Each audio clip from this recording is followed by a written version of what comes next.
annual state convention that we're having up here. Now, in election years, we have, or in presidential years, we sometimes have two because we have a national delegate nominating convention and a candidate nominating convention. But this year, it's mostly training, fun, and choosing our own new officers. One thing that's been quite interesting is we had an award ceremony last night, and that was a banquet that we also have every year called the Liberty Fest banquet. We sometimes call it, or it used to be called the Liberty Week banquet. We used to have a lot more going on with it. But we had 3 award recipients. They were the spokesperson of Liberty Award, the producer of Liberty Award, and the promoter of Liberty Award. And our spokesperson for Liberty Award was a Detroiter. She is Agnes Hitchcock, who organized the Make Us Whole movement in Detroit after the $600 million overtaxation came to light. And in addition, of course, she's been involved in, Call 'em Out, and been a very, significant person as far as raising awareness in Detroit, often of people who are otherwise ignored and what's actually been going on in the city. So it was quite an honor to hand that award to her. I had the pleasure, or actually kind of virtually handing it to her. She came in via Zoom and talked to us for a minute. And then we also had Justin Amash, the former congressman who actually changed parties while he was still a congressman. He received the Promoter of Liberty Award, and he gave quite an extensive speech with question and answers later on in the banquet as the speaker for the event. And we also had Catherine Files, got the producer of Liberty Award. She helps me with my newsletter publications that we do with the LP. So it's been quite an exciting time, and beyond that, we had a lot of other internal business we've been working on. And we had a guy, Larry Sharp, who had run for vice president years ago, and he was in town, and he's quite an engaging speaker. So it's been quite an exciting weekend. A little bit more, Scotty, on the award for the what was that for making Detroit whole? That was on the $600,000 or $6 million in taxes that were overcharged to Detroiters. Was that the issue that was? It was $600 million. $600 million overcharge, yeah. And because her premise has been, and it seems like a reasonable one, is that if you wrongfully acquire money from somebody, that if you want to settle up, you at least get them back what they lost.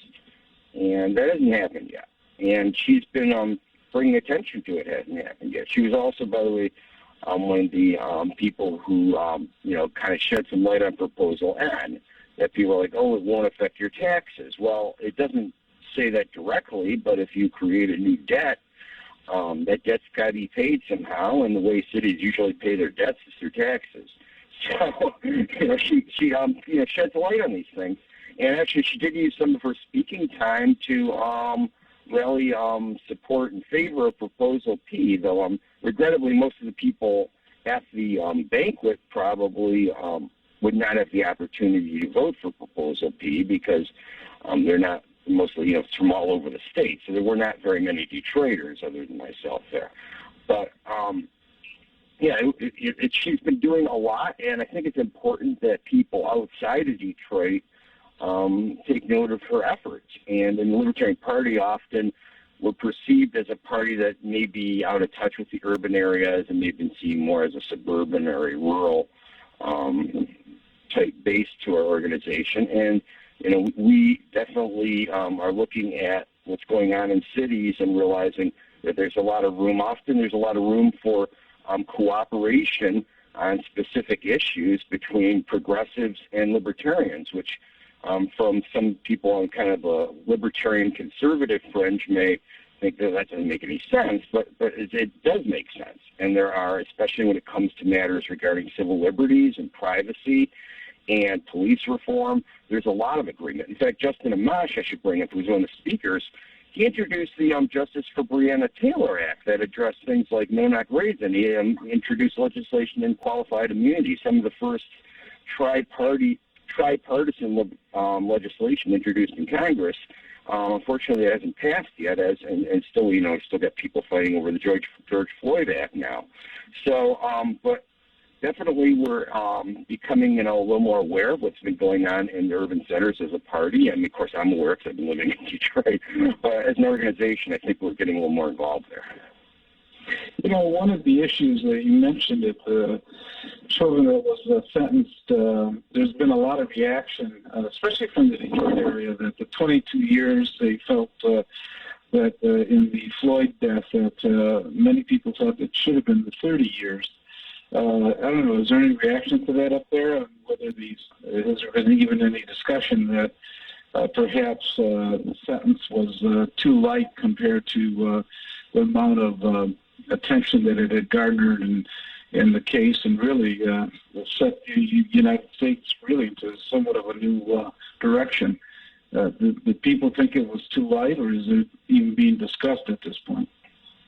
Well, I didn't hear much discussion about the specific number of years among my colleagues. There's definitely a feeling of satisfaction among most that we're finally seeing some results, and that we are seeing some justice, and that the perpetrator of that crime, and it should be recognized as a crime, is going to see some hard time. It's been a long policy and belief among libertarians that there should not be exceptional immunity of any kind. Obviously, you talk about implied immunity for police, but in general, immunity for politicians, people in office, people in government, for crimes that if they had done them and they weren't doing them while on the clock, that these things would carry much more severe sentences, and that when someone does harm to another, that one should be culpable for those the outcomes, regardless of your occupation.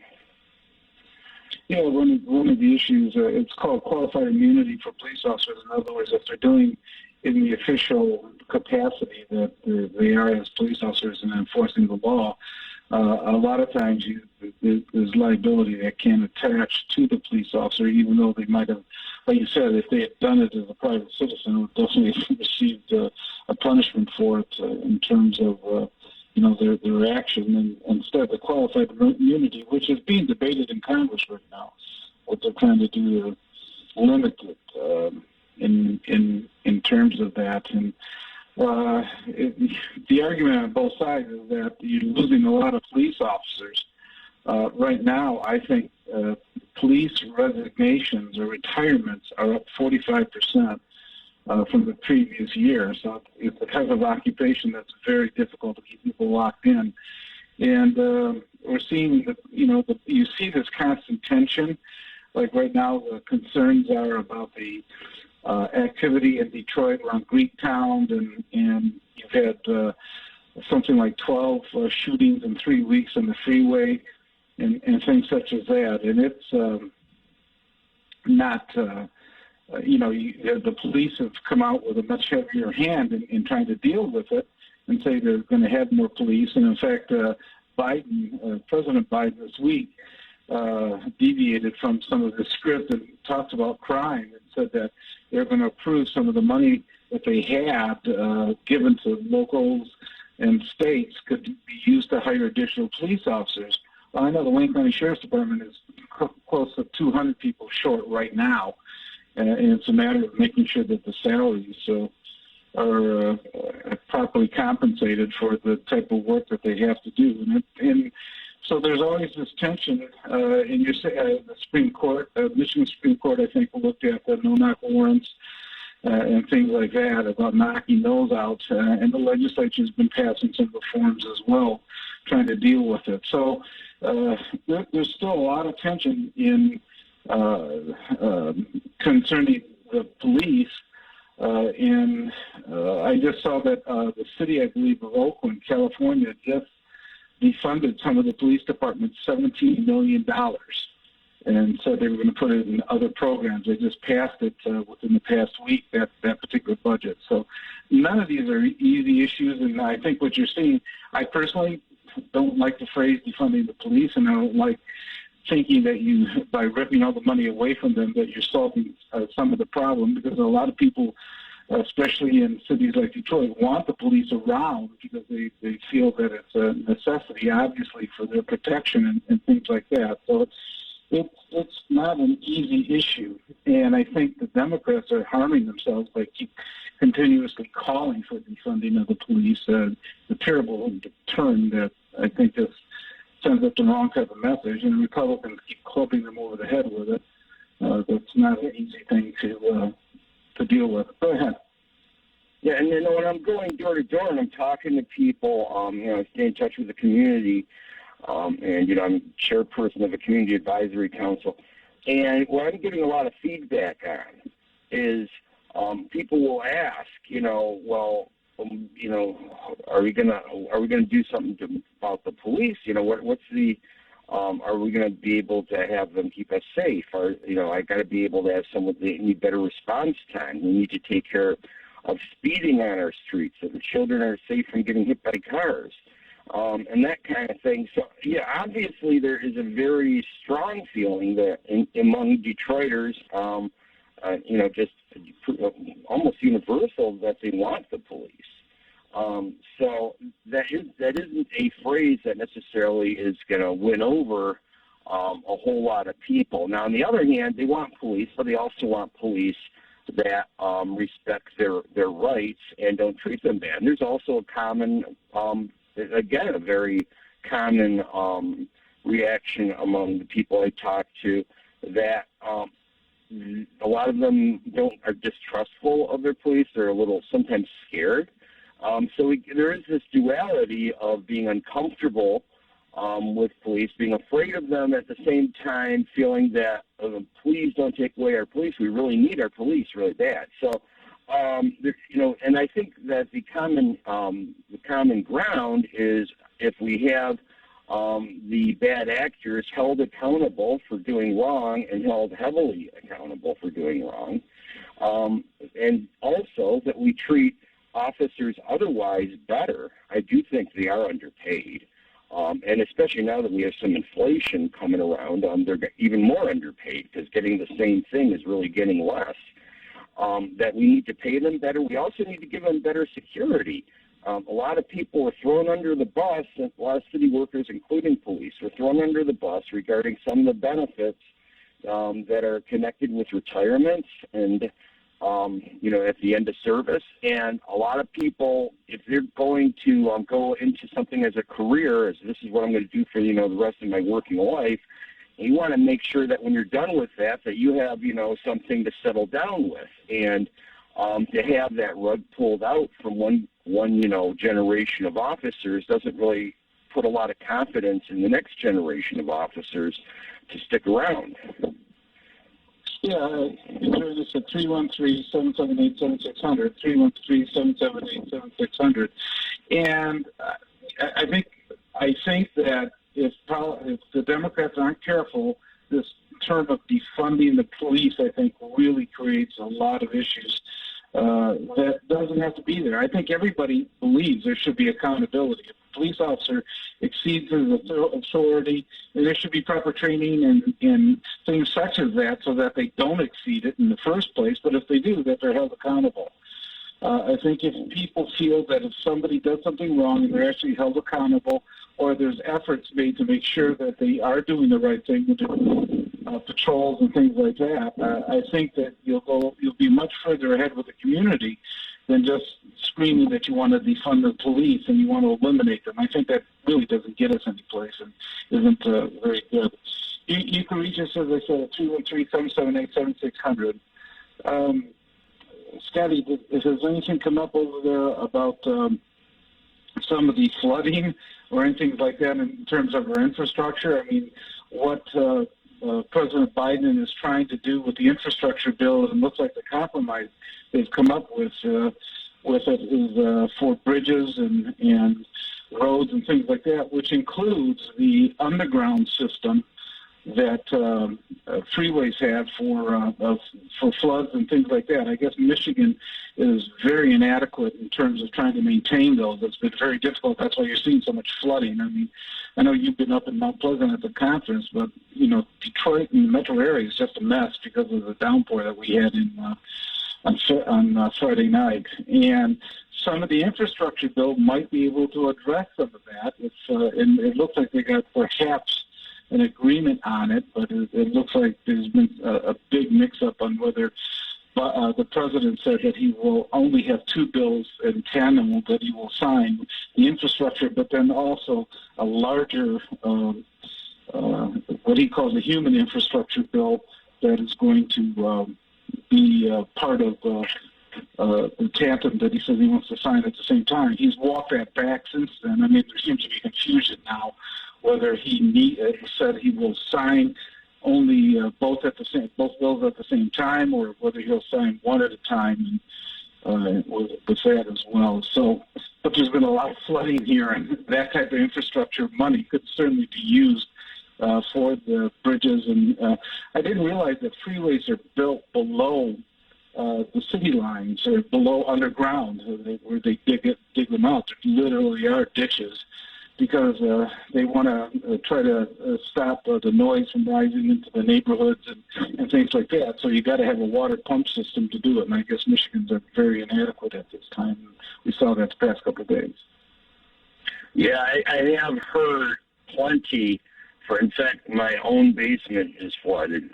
Apparently not real bad, but there's flooding in my basement. And I've heard that from home. So there is...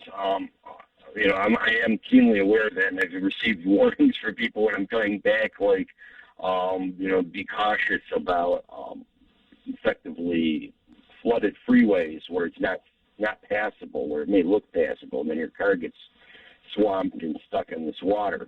So I'm keenly aware that we have a flooding problem down back in southeast Michigan that I'm going to be coming home to in a few hours. And, we definitely need to have, if the system was not able to prevent this from happening, then obviously it's not working right and it needs some fixing. And as far as the federal bill, one thing, what goes on, other than the interstates, which by name suggests federal involvement, I really don't think most of that needs to be a federal thing. It could be state or local.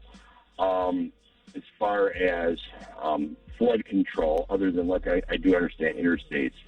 But the other thing about infrastructure that comes to mind is that broadband is already growing in the marketplace, and it's going to be universally available everywhere. And the idea that we suddenly need the federal government to create broadband, I don't think really flies. I mean, maybe some people need help paying for it, but the broadband's everywhere now. Okay. Well, Scotty, I don't know if you're going to hold on for a few more minutes. I don't know what's on your breakfast, but you're listening to 910 AM Superstation. I'm going to be right back at two words. Vent your frustrations. We always talk about our peeps, how we be everywhere. When you need them the most, are they really ever there? See everything beyond good. Visit Central Park Deli today and receive 10% off any purchase when ordering from our mobile app and enter promo code 910AM. Our new menu items include gluten-free wraps, spinach wraps, fried spicy buffalo cauliflower, and sweet potato maple cheesecake. Don't forget about our always delicious Seiginsburg corned beef, our fresh hand patty charbroiled 100% premium beef burgers, and our homemade teriyaki stir fries. Central Park Deli has curbside service available and DoorDash delivery. Come visit us today. Hi, this is Vonda's Law. Have you or your family members been seriously injured in a car accident, charged with a crime, convicted of a crime, denied an insurance claim, going through a divorce, need a will, and more? Give us a call today at Vonda's Law at 1-833-VONDA-LAW. Again, that number is 1-833-VONDA-LAW, and let us fight for you. We asked people in Michigan why they got the COVID-19 vaccine. Because I am 24 weeks pregnant and we wanted to protect our baby boy. Get vaccinated to protect my family, protect my friends, and help our community. Because I believe in the science. Why did you get vaccinated? my best friend couldn't. She caught COVID and passed away the day before her birthday. That is my why. Be able to hug my mom again. I haven't been able to hug her in over a year. I want to hug my grandma again. I'm ready to get back to somewhat normal. All the vaccines have been tested for safety and are trusted by doctors. I'm vaccinated. I'm coming to give you a big hug. I love you, Mom. You've got your why. Now find a vaccine near you at michigan.gov/COVID vaccine. A message from the Michigan Department of Health and Human Services. Attention Detroit-based businesses. Are you looking for new opportunities to promote your goods and services? Corporate buyers, are you looking to work with quality, diverse local suppliers? If you're excited to connect with Detroit's Buy Detroit procurement program, register today for the Meet the Buyer event, an exclusive event sponsored by First Independent Bank and DTE in partnership with the Michigan Minority Supplier Diversity Council and Pure Michigan Business Connect. Please visit degc.org to register and learn more. 910, the Superstation, Detroit's only African-American talk radio.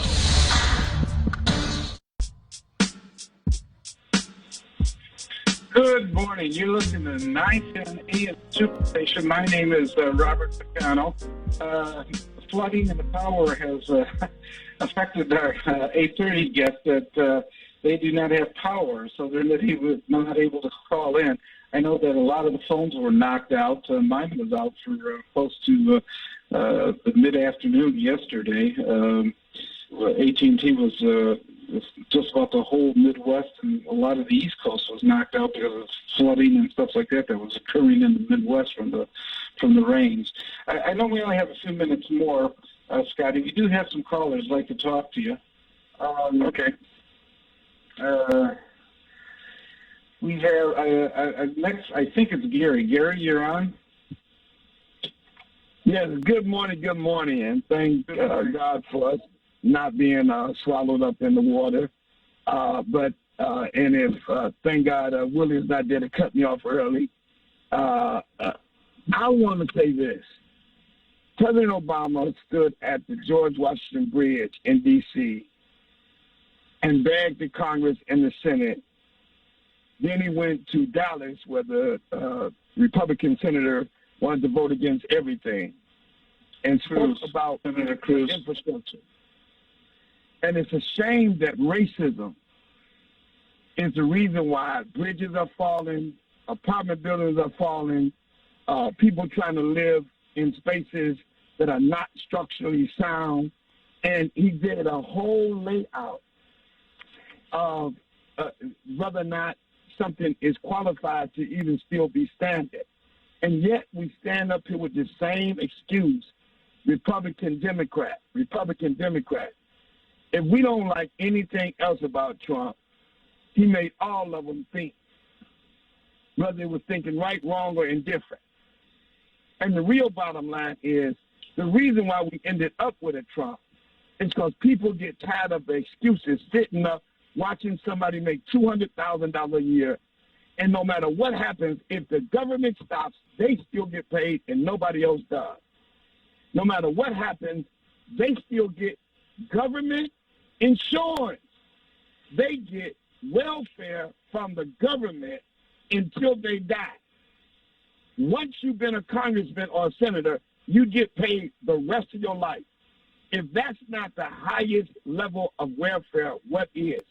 Now we're looking at infrastructure response, flooding, buildings falling, bridges falling.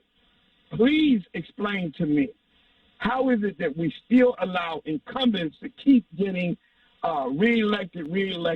If you ask me, I think we need to vote for none of the incumbents that have totally disregarded their job. And we hear people saying and we think they're crazy. Ain't nothing wrong with the people saying that they need to be fired. They need to be fired. So I'm asking not only you as a previous elected official, Bob, Sheriff, what are we going to do about the election process that we do have control over?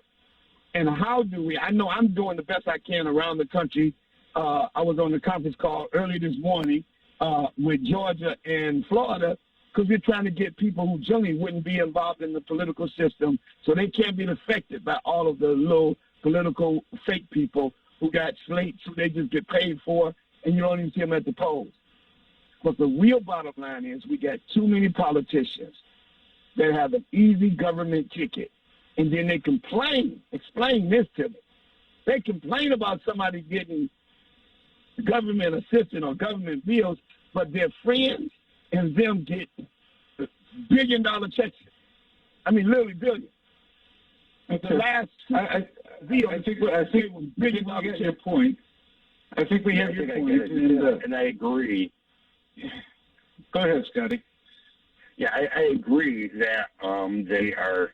We have created a kind of an entrenched political class that really takes it almost like an entitlement for themselves. They feel entitled, if you will, to a tremendous number of benefits, and the laws that their predecessors that play a part in creating supports that. So, we have had things in the past that would have put some limit on that. Now, first of all, it just seems absurd that anyone who goes and works for a few years in Congress and then returns to private life should somehow get, indefinite support in some areas for that.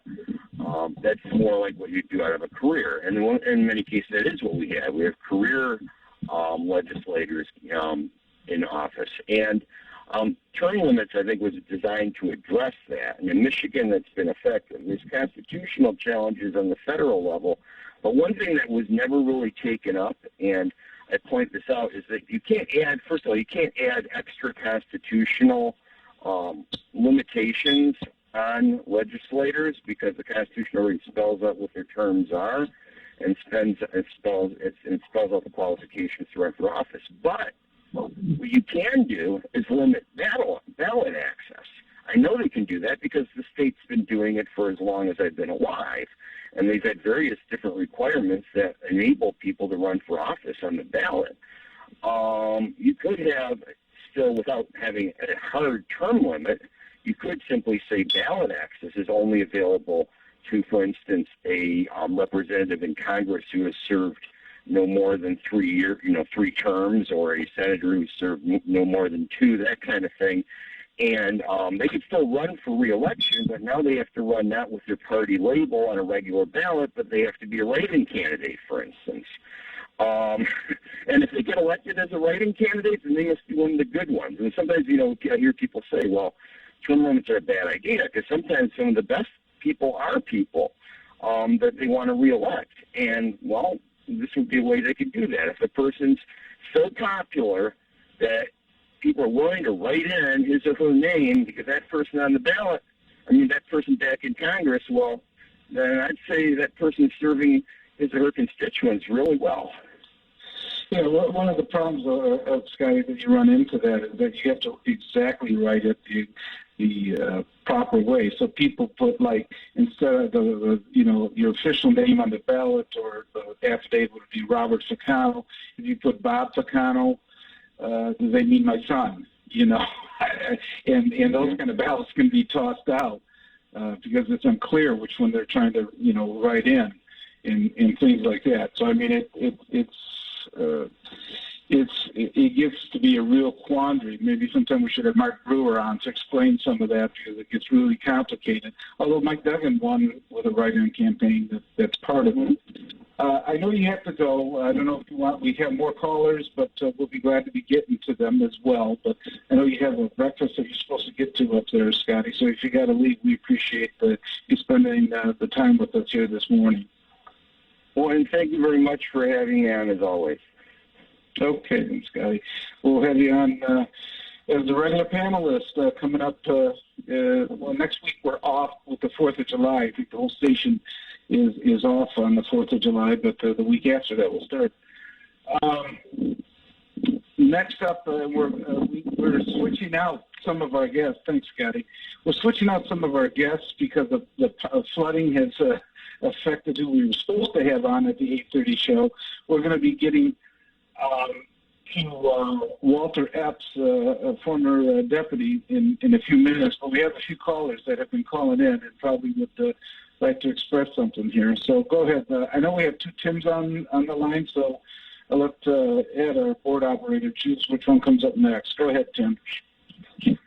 Good morning, and good morning to your guests who just left. I thought the Detroit Water and Sewage Company was sold to Great Lake Water Authority. Is that true, or is that not true?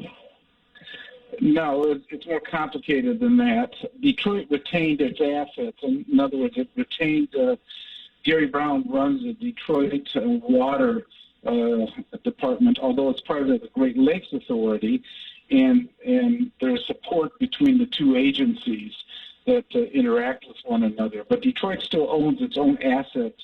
By that I mean by its own system of the water department, and that's why you have Gary Brown that Mayor Duggan has put in that actually runs the Detroit portion of the Great Lakes Water Authority.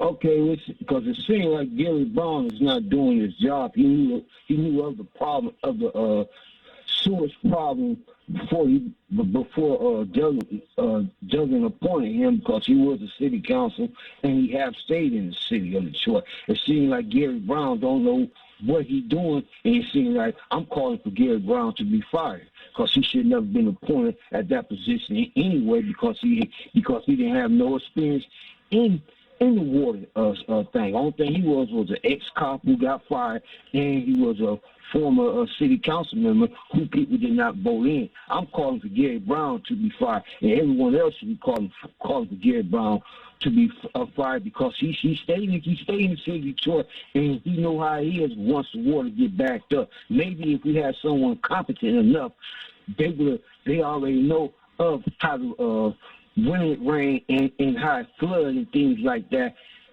how the sewage bag up and things like that. I'm still calling, and I'm going to keep calling for Gary Brown to be fired, or for him not to receive no check, for him not doing his job, because he's doing a piss poor job as being part of it. Okay.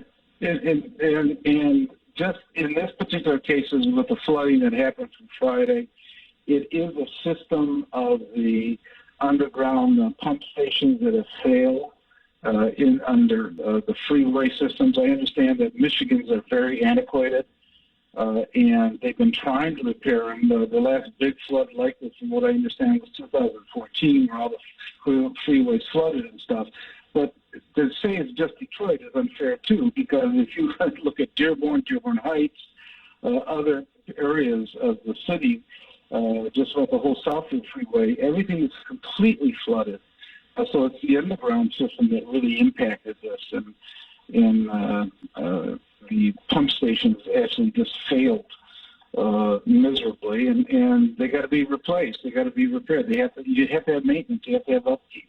It's part of it, and so at this point, it impacted everybody in the metropolitan area because of the freeway system. As I said, freeways are built. They are literally ditches, because they try to block the freeway noise from neighborhoods and things like that. That's why it's not built on the surface. It's built actually like in a ditch. And because of that, you need this flooding. You need the water pumps to make sure that the water doesn't just gravitate and flood the ditches. That's what they call them, ditches. And it's not an easy thing to do when the stuff is so antiquated. In fact, I think Duggan has asked the governor to go ahead and to declare, ask for federal relief in this, because it's just becoming overwhelming. Appreciate it, though. Okay, and next up we have another Tim. Go ahead, Tim. Number 2 here. Good morning. Good morning. Thanks for taking my call. A little off topic, maybe not. What we've seen the last 4 to 5 years of the corruption in our government, local, federal, it's just mind-boggling. Our country is on the precipice, on the edge of the cliff, ready to fall off. And what happened on November 3rd, and this is a message to all the Republican Michigan Congress people that, and all politicians, that you work for us. We are your boss, and we are not happy with what you're doing here in Michigan. We need a full forensic audit of what occurred in this state on November 3rd. Nothing else will do. And until we fix this corruption, and we all know that election was stolen, it is... All right. Tim, I understand that, and I'm going to say that I don't think the election was stolen. When you look at Michigan, Biden won by 158,000 votes. Did Trump steal it 4 years before when he won by 13,000? Here you have a much greater majority that actually voted for President Biden than they did for Donald Trump in the state of Michigan.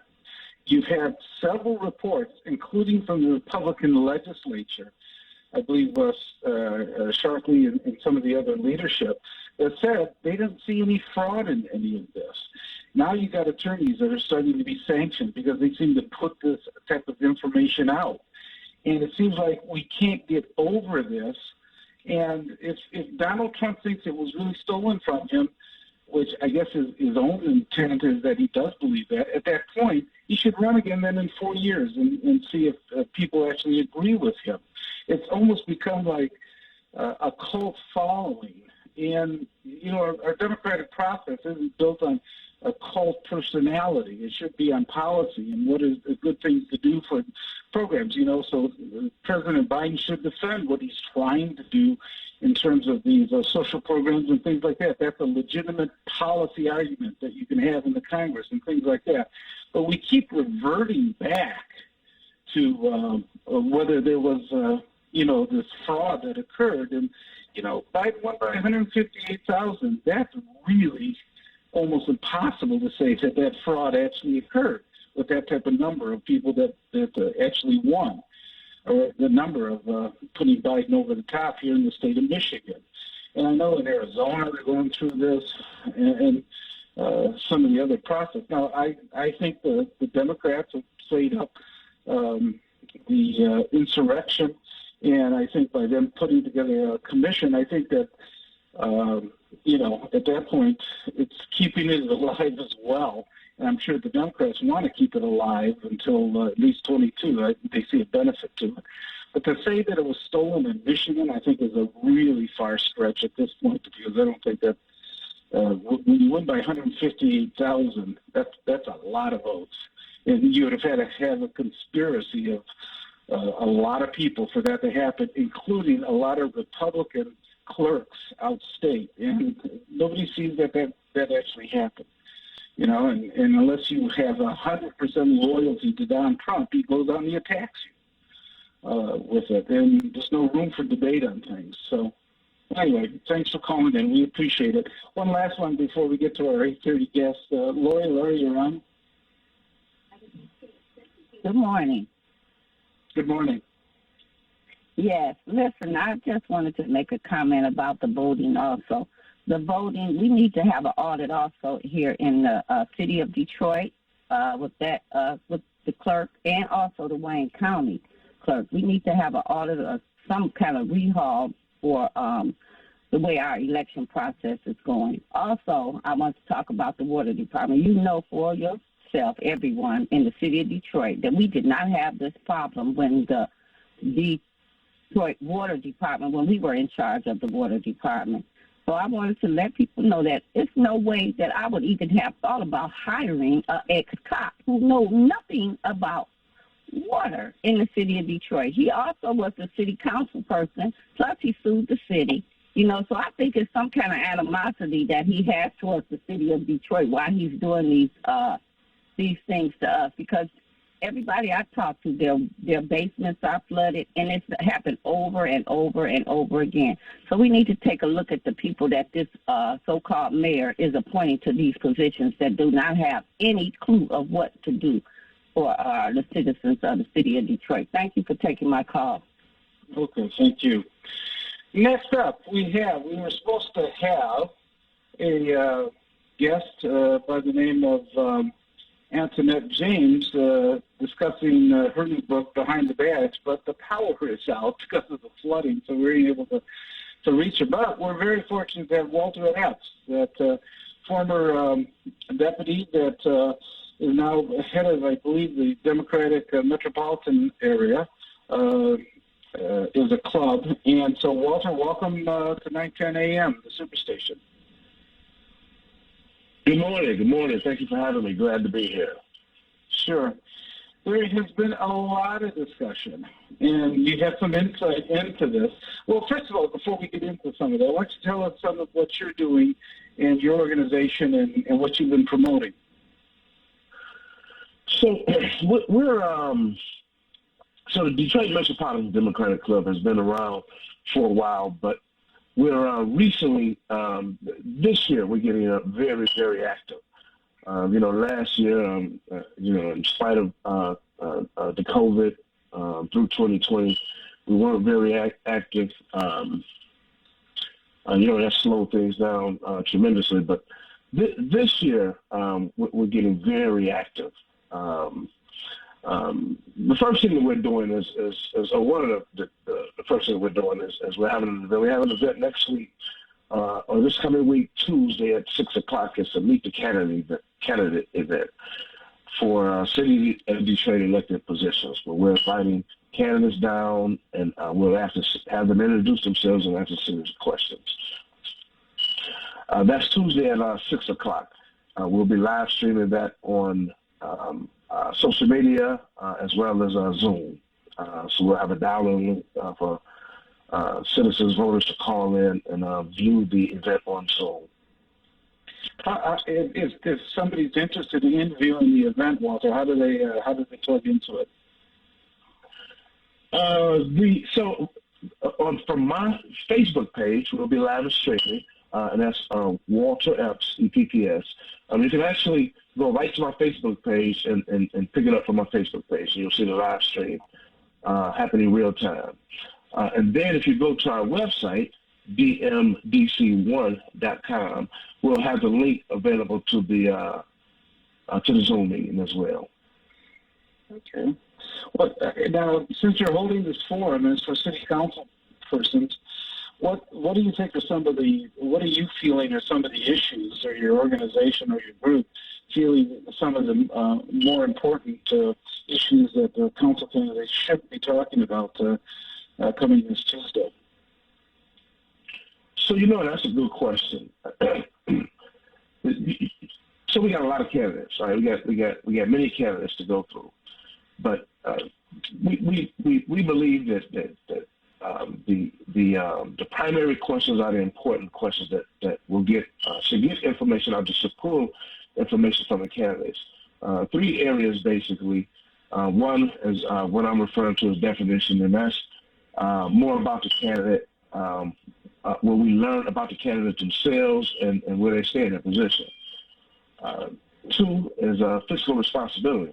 So for every office, for pretty much everything that we do, we have to understand our fiscal responsibility, what resources each office have available, and how to employ those resources. I think that's a very huge area, a very huge topic in any discussion, is our available resources, financial and such.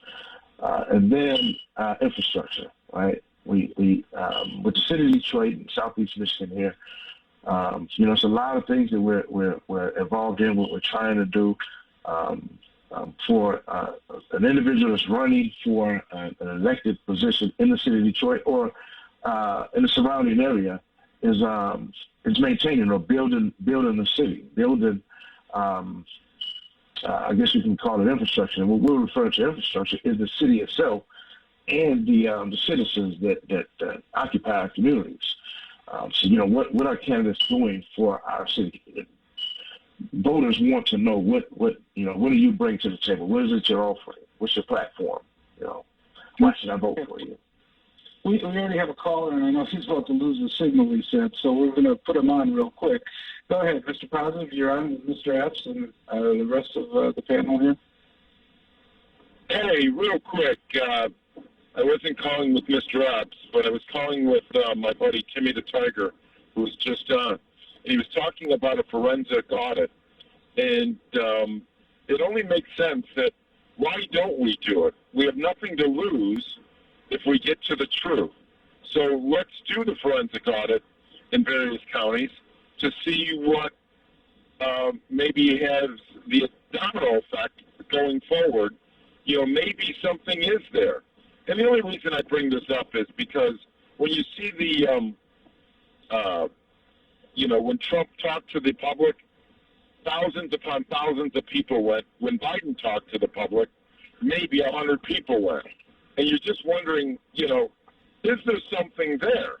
But, Bobby, you got to understand, if you do the forensic audit and you're not afraid and the truth comes out, then all well is good. But just do it and, appease everybody, placate everybody, and put this to rest. Is there anything wrong if we do a forensic audit in your mind? Well, here's the issue. As much as Donald Trump talks about that he won or he got the most votes of any Republican candidate, Joe Biden got more than he did by quite a bit. When you look at it, state of Michigan, 158,000 more votes for Biden versus Donald Trump. And here's the other thing. Even if you do the forensic audit, do you really think Donald Trump's going to say that he believes that the election wasn't fixed? He's still going to say it. So he's still trying to, his rally last night, I mean, it's the same with broken record. That's all he ever talks about, that he thinks, that this was stolen from him. And he started this mantra before the election. I mean, he's trying to set himself up as some type of martyr in this whole process. So, the forensic audits are very time-consuming, very expensive. I don't know if you're going to be able to get an audit before 2022 anyway in the process. And what are you going to audit? You're going to go through and so you're saying all these clerks somehow in the state of Michigan were in on this conspiracy and did this to screw Donald Trump? I just don't see how this actually has happened. And like I said, nobody was calling for an audit or anything like that in the state of Michigan, and Trump only won in 2020 by 12,000 votes or 14,000 votes, however much it was. It was much closer than what happened with Biden. So I don't know. I mean, in a way, as a Democrat, I think that Trump's choking his own party and probably, is doing more harm than he is good, although he has like a cult following that eventually, keeps coming back up. But I think that the more he keeps trying to choke the Republican Party, he's making it easier for Democrats to be able to win. Mr. Epps, I know that yours is the Democratic organization. You got an opinion on some of this? Yeah.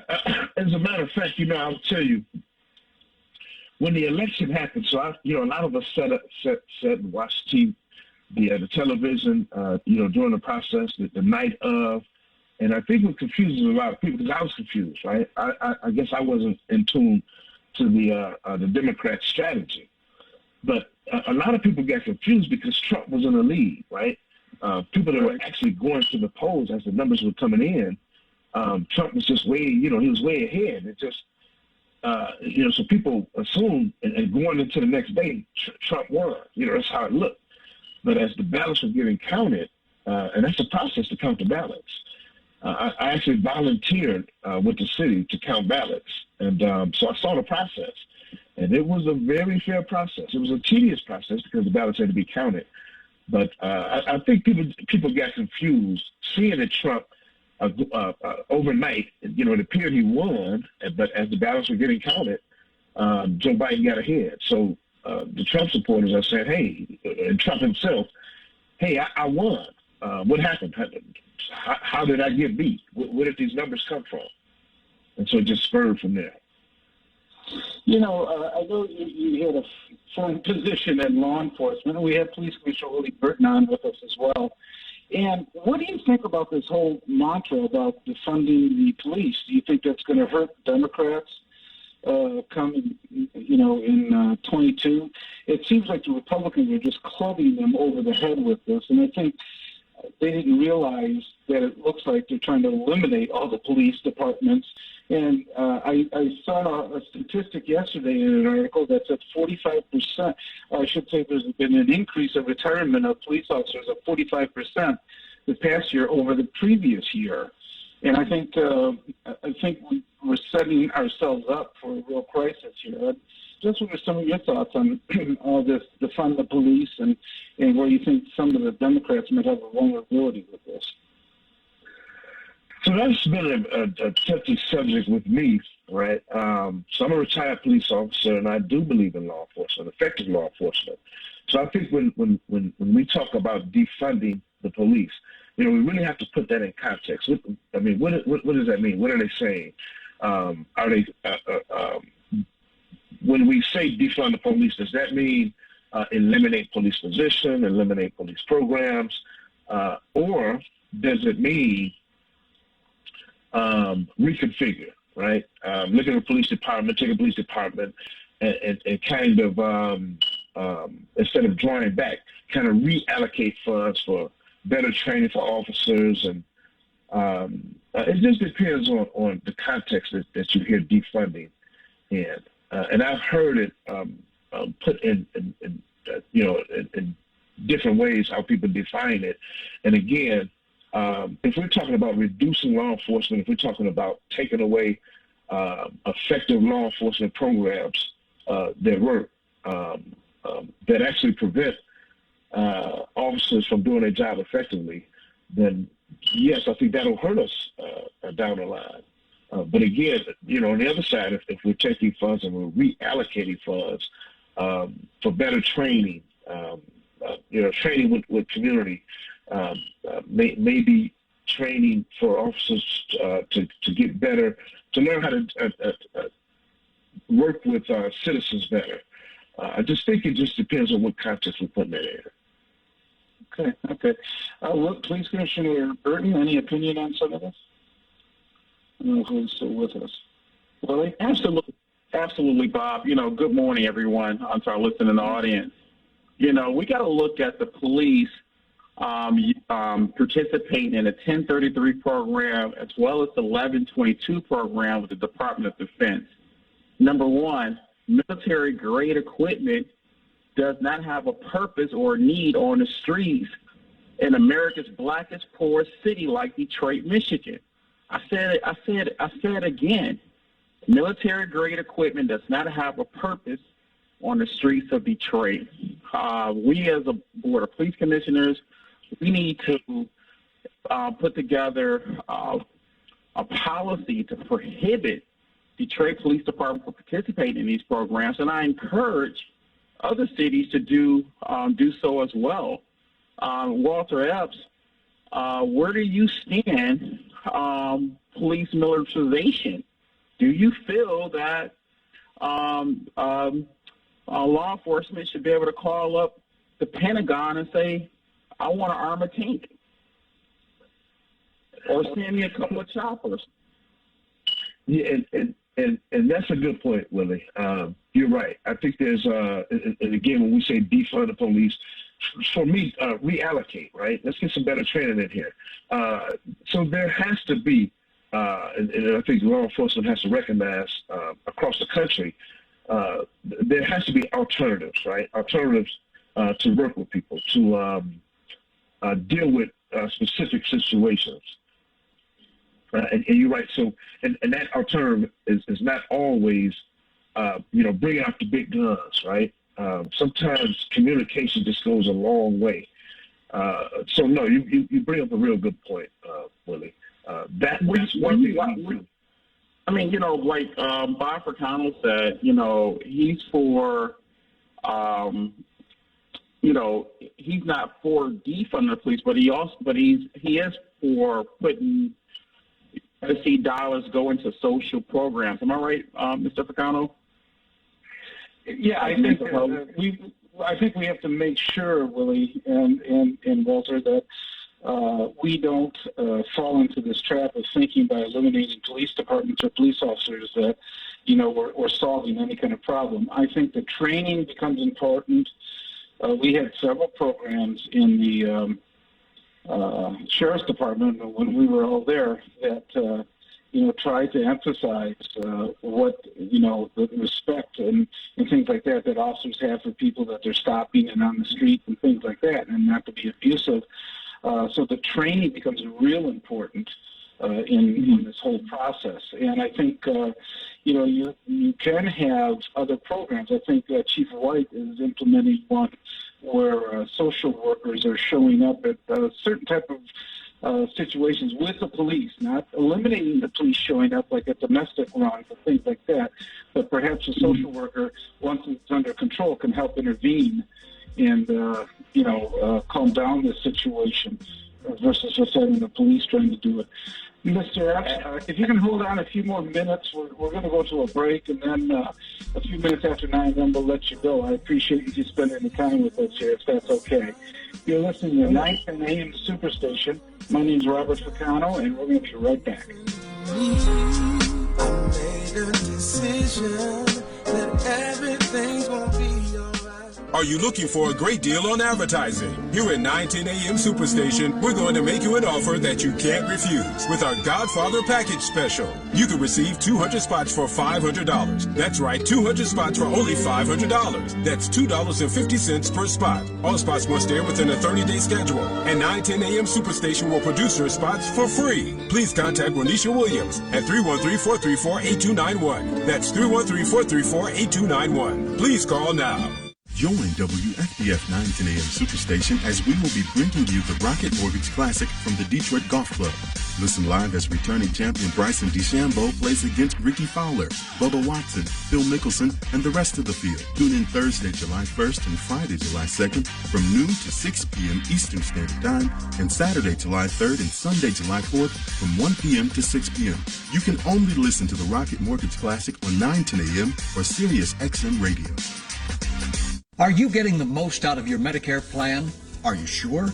Many people with Medicare are eligible for plans that include extra benefits in addition to those found in original Medicare. Benefits like dental, vision, and prescription drug coverage. Call now to see if you're eligible to enroll. The consultation is free with no obligation to enroll. In addition to hospital and medical coverage, at no extra cost, you could also get coverage for prescription drugs, dental, hearing, vision, and more. In many areas, plans with benefits are available with $0 copays for many services, $0 monthly premiums, or $0 deductibles. That's hospital, medical, prescription drug, dental coverage, and more included in one plan with premiums that may be as low as $0 a month. Call now to see if you're eligible to enroll. The consultation is free and there's no obligation to enroll. Call 1-800-571-8580. That's 1-800-571-8580. WFDF Farmington Hills, Detroit, 910 AM Superstation, a division of Adele Media. The views and opinions expressed on any program are those of the producers and or the persons appearing on the program and do not necessarily reflect the views and opinions of 910 AM Superstation or Adele Media. Good morning. You're listening to 910 AM the Superstation. My name is Robert Ficano, and we're on with Mr. Walter Epps, former deputy sheriff, but also now president, and helped form the Metropolitan Democratic Club that is going to hold a forum this Tuesday, as well as Police Commissioner Willie Burton has joined us this morning. And go ahead. Hey, Bob, real quick, to our listening audience, I want people to know very clear where I stand.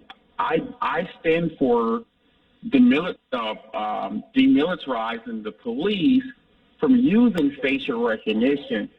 And facial recognition has misidentified 2 black men in the city of Detroit that we know of. And so I stand with our community when we say demilitarize the police from using facial recognition. Okay.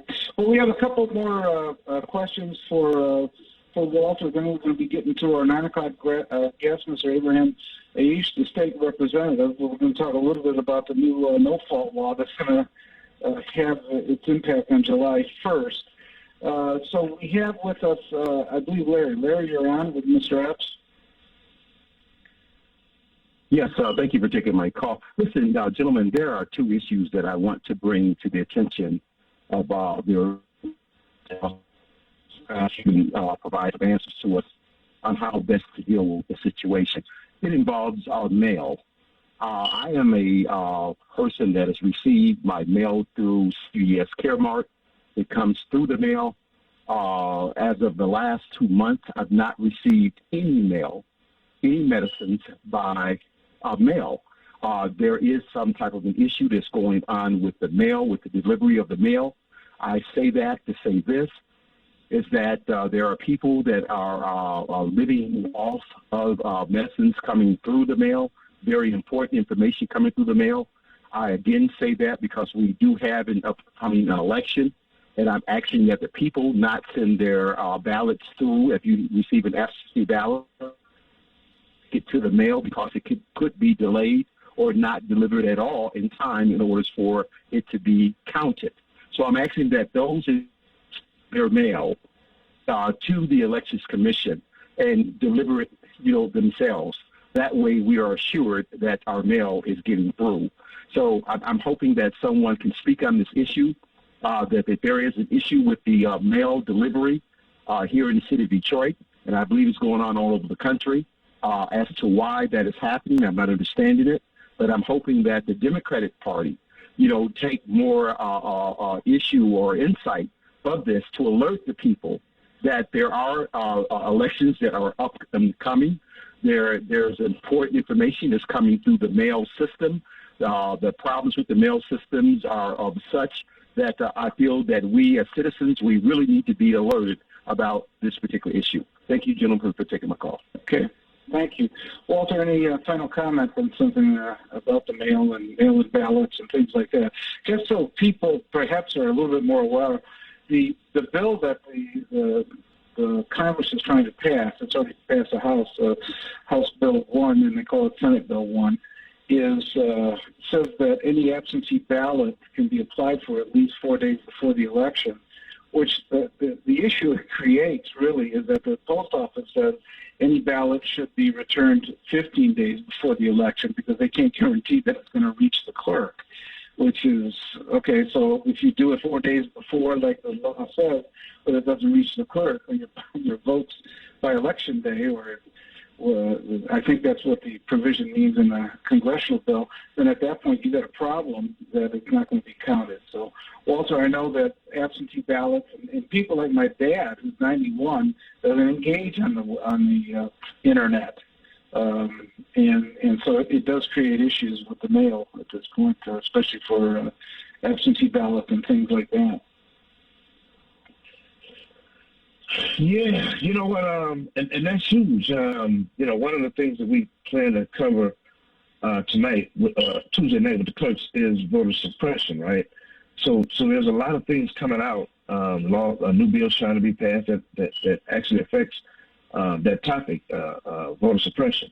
But I'll tell you, if the bill is saying, okay, we're allowing people 4 days to request an AV before the due date, it just sounds like a tactic. It just sounds like, does the mail system work that fast, right? We just heard the gentleman talk about that. We just heard the conversation on that. Now, to his point, we do know that President Joe Biden is working on that. That's one of the things that he planned to fix is the delivery system that Trump made changes to. He's working on that. But 4 days, 4 days in any situation is bad. That we have to be able to get our information, our votes. We have to be able to get our AVs out on time, and we need much more time than 4 days. So as Democrats, as people involved in the voting process, it's up to us to keep our citizens aware and informed that you need that 2-week buffer at least to get that AV in. You need more time than 4 days. Okay. Walter, appreciate you coming on today And good luck with your forum. Again, how can people plug into the forum if they want? What's your Facebook page that they can plug in on the forum on Tuesday night? Yes, please go to our webpage at dmdc1.com. dmdc1.com, and the link to the Zoom meeting will be on that page. And you'll also be able to be routed through the Facebook page as well. To the listening audience, this is Walter Epps, the founder of the Detroit Metropolitan Democratic Club. You can join now. Get your membership, become a member, get connected, learn what you can do to help your community. Walter Epps, thank you so much for joining the Robert. Thank you, Walter. We appreciate it very, very much. Thank you, Great rest of the Sunday. Okay. Next up. Thank you. Next up, Michigan State Representative Abraham Aiyash. Abraham, welcome to 910 AM. I know you're not a stranger to the show. Abraham, are you with us? Oh, there you are. Okay, I'm sorry. Go ahead. No, you're fine. I just wanted to. It's Aiyash. Great. The issue that seems to be starting to percolate up is about the no-fault insurance. And we're switching gears a little bit, and we can talk about some of the politics as well, about nationally.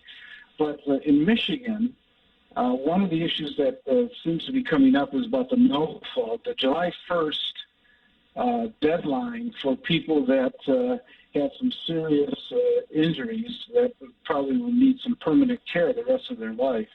Things like spinal cord injuries, things like that from accidents. That there are a number of institutions that are currently housing and working with people. And one of the issues that has come up is that on July 1st, the law states that there's going to be like a cap on what the reimbursement is to these institutions. I think it caps it at, 45% of what it was originally.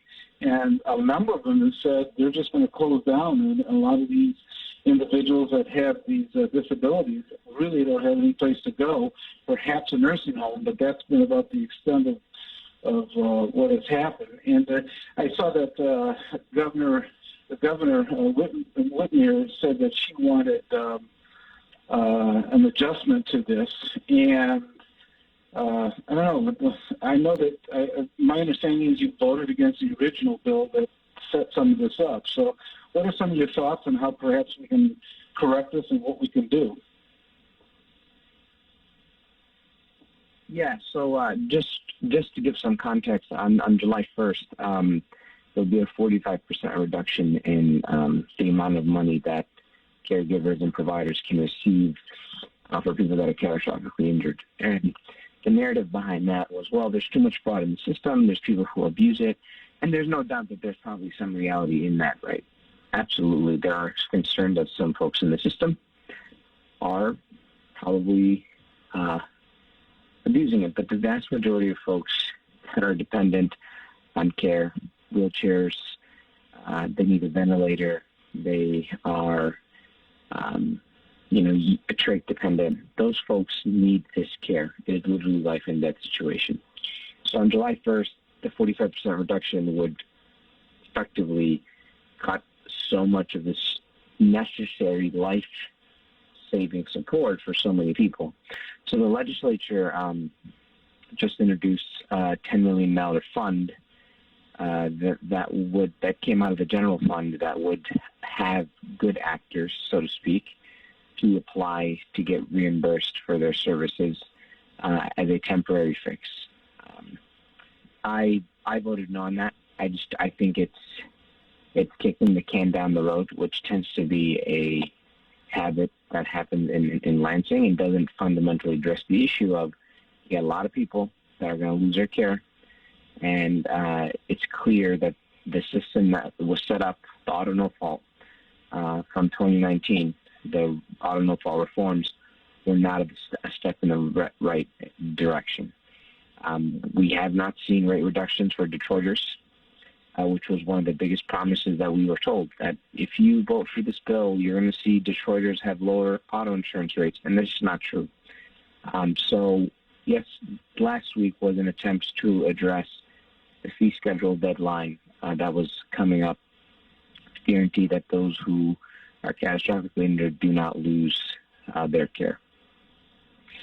You know, one of the fallacies seems to be that I've heard legislators say, at least on the Republican side, that look, if you run one of these institutions where people are getting rehab and getting availability for recovery and things like that, you can negotiate with the insurance company above the 45% reduction if they're willing to do it.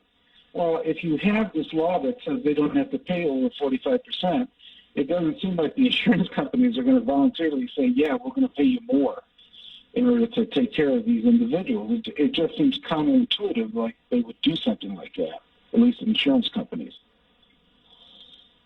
Exactly. You know, it's difficult. One of the other things that is sort of puzzling, the uninsured motorist fund, can you explain what that is? I understand. The latest number I heard is it has $22 billion in it. I don't know if that's an accurate number, but it's not really, the courts have ruled it's not subject to really FOIA about how that money's spent and things like that. Although everybody who's go ahead. Are you referring to the catastrophic claims fund? What? Yeah, can you hear me? Yes, go ahead. Claiming what? I'm sorry, Abraham. Go ahead. Are you referring to the catastrophic claims fund? Yes. Yes. Do you know how much money is in there to begin with, and what it's used for, and why they can't tap into that for some of these issues? Well, so the catastrophic claims fund, we all pay into it. And what that does is when someone gets injured and because we're no fault in the state of Michigan, you can't really sue the other person that you're driving have an accident with to help cover the damages to the MCCA, the Michigan Catastrophic Claims Fund. They're responsible for collecting the money and then dispersing that money for care. My understanding, I believe the last figure that I saw is they had $1.3 billion. And then with the investments that they're putting in, I believe they got $1.7 billion in 2019. And they paid out, I believe, $1.2 billion, just left them with half a billion, if I'm not mistaken. Don't quote me on those numbers. I'm not familiar with what they were. But effectively, that money goes towards covering the cost of people's care or once they need it. Has there been transparency on how they've actually spent it? Or I understand it's sort of like a quasi-private situation that the people really, the public can't see exactly how the money is spent. Yeah. Right. So with the reforms, there is an intention to ensure that there is an intention to move this towards more transparent to the people. Did not go far enough. I mean, I think there's still a lot of work to be done to make sure that the citizens that are paying into this fund have a right to know what exactly the money is going towards and how much money is there. So we need to fight for far more transparency and sort of make the MCCA open up their books even further. Instead of just letting us know how much money you have and how much money you're spending, we need to know like what the percentages are and more detailed breakdown of this money. Okay. I realize you said that Detroiters' rates have not actually gone down. I thought there was a provision that if you waive certain of the benefits that it drops your rates, or is it so insignificant that it doesn't make a difference if you choose to go that route? Like, does it only make $100 difference in your premium or something like that? So that's PIP, right? Personal Injury Protection. The idea here is you get unlimited care, you get $500,000 in care, $500,000 in care, you get $250,000 in care, and every $50,000 in care. The problem with that as it stands is it's not a sustainable model, and it makes someone roll the dice. Do I take care of my child that's driving in the car with me, or do I continue to pay the high rate so I can actually save my, baby or family member or even myself in the event that I'm in an accident? The problem with that is this. It's only a line item in your actual policy. So your PIP portion of your insurance goes down. It's not the actual overall policy. And that's just not enough to see a huge savings for Detroiters when Detroiters are paying $9,000, $10,000, $7,000 a year for car insurance. That is still the fundamental core of the issue. So telling someone, well, if you want to pay less, get less coverage, it's just not an equitable system. Do you know how much, on average, it reduces a policy or a premium, I should say, for Detroit drivers? I mean, let's say they take the $50,000 coverage. We don't know, right? I think it's relative, right? It changes. So that's, I think, the first issue. The second problem is, we're still not dealing with the issue of redlining. Fact of the matter is, Detroiters pay higher than their neighbors, and that's a result of redlining. Now, they did say that we got rid of zip code and credit score in the use of rate setting, but they still use census tract, territory, and looking into your credit report. So I introduced legislation earlier this year that would truly eliminate redlining. If we're serious about it, then we would eliminate census tract, we would eliminate the use of territorial rating, and we would eliminate the use of looking into someone's credit report as factors for rate setting. But the reality is, even the mayor who supported this legislation also said a couple of weeks ago that, no, we're not seeing any real rate reductions for Detroiters. And that's a problem. So now we have to fix the fix. Yeah, it's my understanding that the way the insurance companies get around this is you can't redline like the city of Detroit, but they can make inquiries about, quote, a region. So they might be able to spread higher rates to all of Wayne County versus one geographic location such as the city of Detroit. It seems like it's almost like a bonus for the insurance companies because then they just spread the rates higher to everybody within a certain region, which contradicts what I think the legislation, at least those that supported it, said that was going to occur at this point. So, right. Okay. You hear the music. A couple more minutes, if you don't mind, Abraham.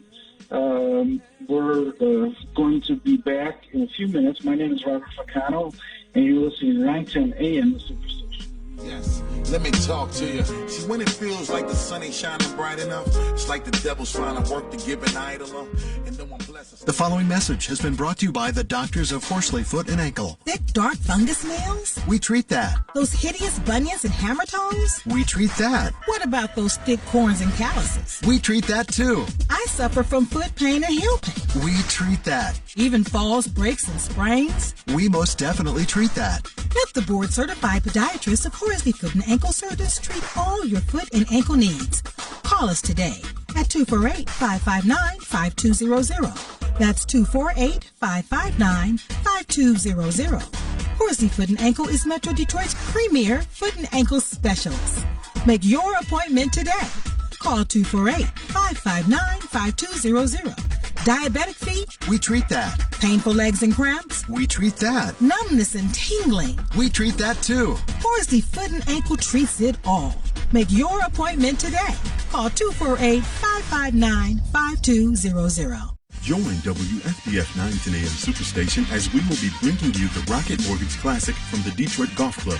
Listen live as returning champion Bryson DeChambeau plays against Ricky Fowler, Bubba Watson, Phil Mickelson, and the rest of the field. Tune in Thursday, July 1st and Friday, July 2nd from noon to 6 p.m. Eastern Standard Time, and Saturday, July 3rd and Sunday, July 4th from 1 p.m. to 6 p.m. You can only listen to the Rocket Mortgage Classic on 910 AM or Sirius XM Radio.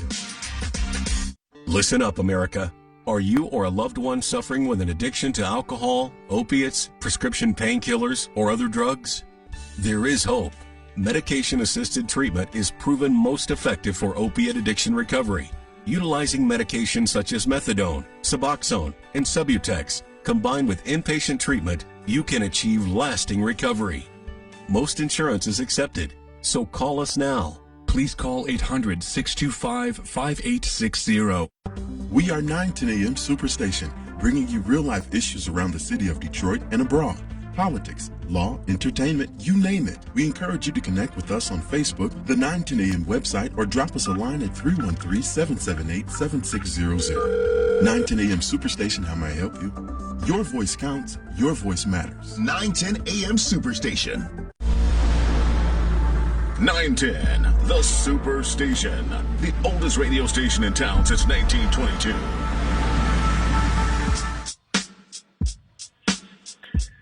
Good morning. You're listening to 910 AM, the Superstation. My name is Robert Ficano, along with Commissioner Willie Burton this morning. And we have with us a special guest, State Representative Abraham Aiyash, who we were talking a little bit of no fault. And Abraham, if I could, I'd like to switch a wee bit. There's been a lot of discussion about a lot of the small businesses have not been able to fill and get workers it's caused a lot of situations where there's been, I think, now 22 state legislatures that have actually repealed the $300 that was part of the unemployment compensation.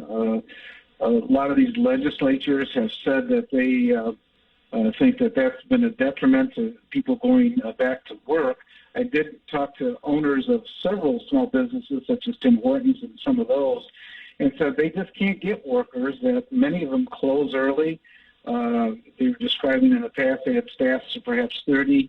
Now they're down to 15 in particular locations, and they've had to close early because at times they only had 2 workers on the shift in the evening and things like that. I know the governor has recommended that the $300, instead of being eliminated, gets shifted to compensate for people going back to work. In other words, you get the $300 if you go back and you get hired in a business, and instead of eliminating $300, it supplements your salary at this point. Have you had a chance to look at this particular issue? Yeah, and we welcome that idea. I think it's a good use of federal resources. I obviously oppose the elimination of the $300 weekly benefit from the federal government. This is money that's been allocated to us, money that if given out to, or if received by Michiganders who need it, are going to spend it and actually stimulate the economy. Look, the reality is this speaks to a broader conversation. If there's one thing this pandemic exposed, it's the economic disparity and the economic exploitation of the working man and woman in this country. The fact of the matter is, people deserve a living wage, and if you do the math, if you receive the full benefits from the state, $362 plus the $300 from the federal government, $662 a week, which averages out to about $15.40 an hour. And any person economically, if they had the option of making $15 an hour or making less, they would opt to make $15 an hour. So I think that this opens up the conversation of we need to ensure that we're paying people a living wage as a starting point. And to be clear, $15 an hour is the floor. I still don't think it's enough for people to live sustainably, but at the very least, we need to move beyond that. This is why I introduced legislation that would increase Michigan's minimum wage to $15 an hour well before the federal government even moves along that. Do you anticipate? I think one of the houses, or the House or the Senate in Michigan, have already passed that. You know which one has? And I presume it'd be vetoed by the governor at this point, or she said she would veto it. Both the House and the Senate passed it last week. I think one of the fallacies of it is that a bill, unless you have 2/3 immediate vote, would not have immediate effect. So in theory, it would not take effect for a long time, and the benefits are scheduled to end in September. So it's almost like a meaningless situation. Exactly. Because exactly. It can't be implemented. Yep, exactly. Okay. Well, State Representative, we want to thank you for joining us here today. Ibrahim Aiyash, that you've helped us with some insight on the no faults and what's going to happen on July 1st at this point. And it's going to be something that's going to be probably eye-opening to a lot of people, not realizing that, that the bill was still being implemented, and this is the final part of it that's being implemented. And also the $300 for the unemployment insurance as well. So I want to thank you for joining us here this morning, and I appreciate your hard work in Lansing, and look forward to having you on the show in the future. Enjoy the rest of your Sunday. Thank you. Thank you so much. Thanks for having me. Okay. Next up, we have Mr. Greg Dunmore, who is a person of excellence, not only for what he's been able to achieve in terms of Hollywood and records as well as movies, but also as a media specialist. And he is a good person to talk to right now, because there seems to be some mixed messages that seems to be coming out from the administration that I think personally is causing some confusion, at least to the public and to different factions within the Democratic Party. But first of all, Greg, I'm going to welcome you back to the show. Well, it's always wonderful to be on the Robert Ficano show, the highest rated Sunday show on 910 AM Superstation. So I'm letting you know, bravo for being the top show on Sunday. Well, you're kind, and I know as an entertainment journalist, and you're with Postbeat Media. I'd like to get your intake, and by the way, you can reach us at 313-778-7600. That's 313-778-7600. We're talking now a little bit more about some of the politics and messaging. This week, Greg, I saw that President Biden really pushed that he wanted a bipartisan solution to, quote, the infrastructure issue. And eventually, apparently, with the Republicans, they marched out in front of the White House, and they all were taking vows that they were able to achieve it. Then, I think within 2 hours, he said, well, yeah, this is infrastructure for the bridges and roads, but now I'm not going to sign the bill unless also the personal infrastructure or the things that tie to health care and things like that is passed in tandem with it, and I'm not going to sign unless both of them reach my desk at the same time. Now I understand yesterday he walked those comments back and said, well, I don't want people to think I veto the bill, that, I want to show that we'll be able to pass this infrastructure bill, that it came, at least the roads and bridges aspect of it, that came to an agreement with the Republican people in the Congress.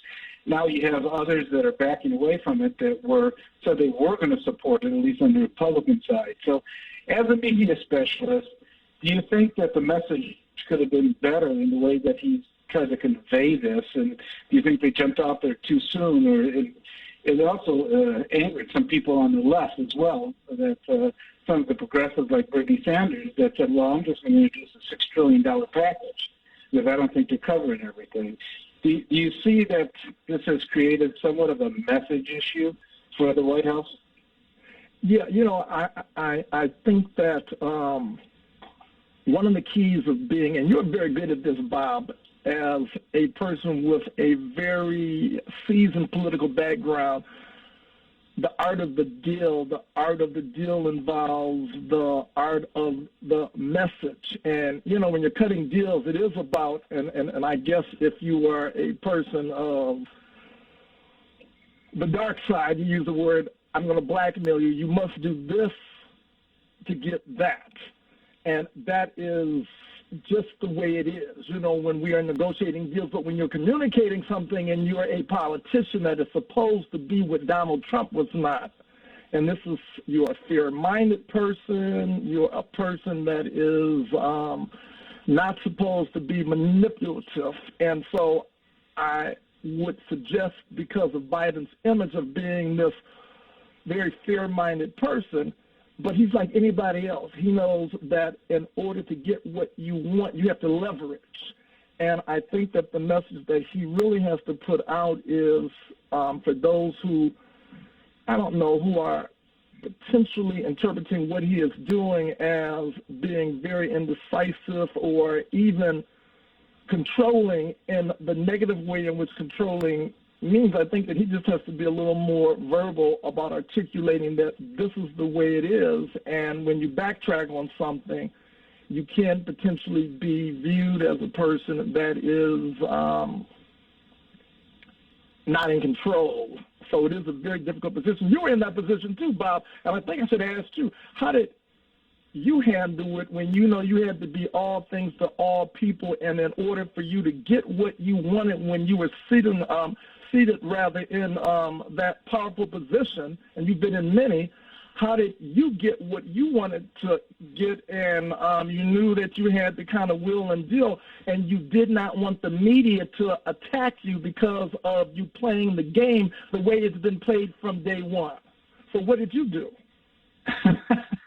Well, glad you raised that. We used to have a saying in the office. In government, you can get anything done as long as you don't care who gets the credit. Which means that people eventually understand how things come about. And I think a couple mistakes are usually made. Number one, people in office want to jump out right away as soon as they think the deal is done. And sometimes they rush it. They go out there too quickly.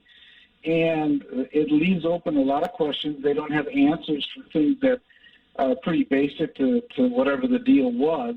And so it makes it look like there's some confusion, or like you said, that there's no real control of the situation.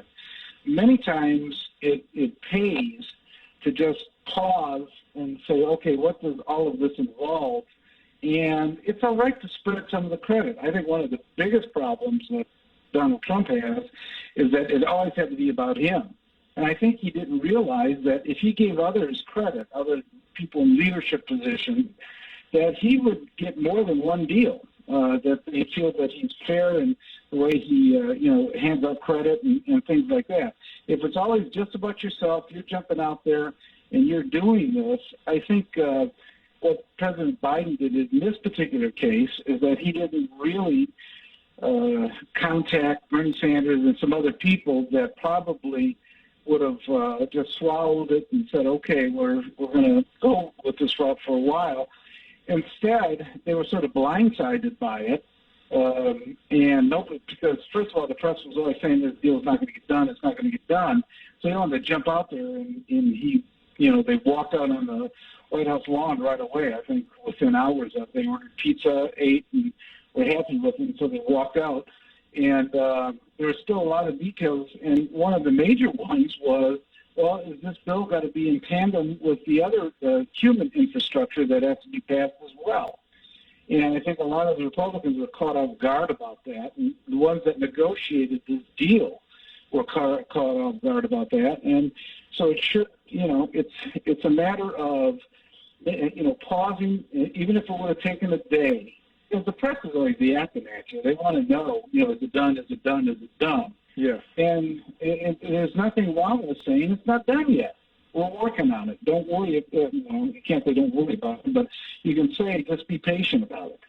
And yes, indeed so. And you know what? And you know what? I would suggest that you, Professor Attorney Robert Ficano, that you pass this knowledge on to younger people. I know you're teaching. I really want you to, can you create a course, and you need to teach it, and that is the art of being media savvy as a person in the public because it is a very tricky game. It is a proverbial damned if you do, damned if you don't, but it is a strategy that can be indeed followed. But Bob, can we do this? Because I talked to Willie when he called, and he said that I want you to talk about what is happening in entertainment.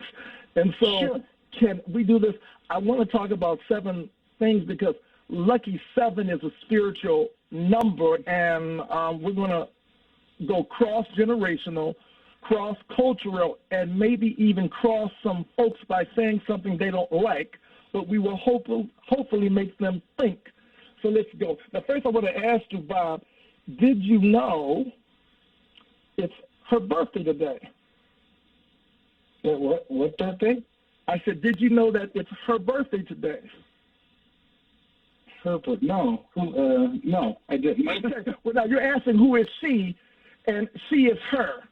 So you're asking me who is she, and she is her. Now, Bob, this is unfair because I know you're thinking, what the heck is Greg Dunmore talking about?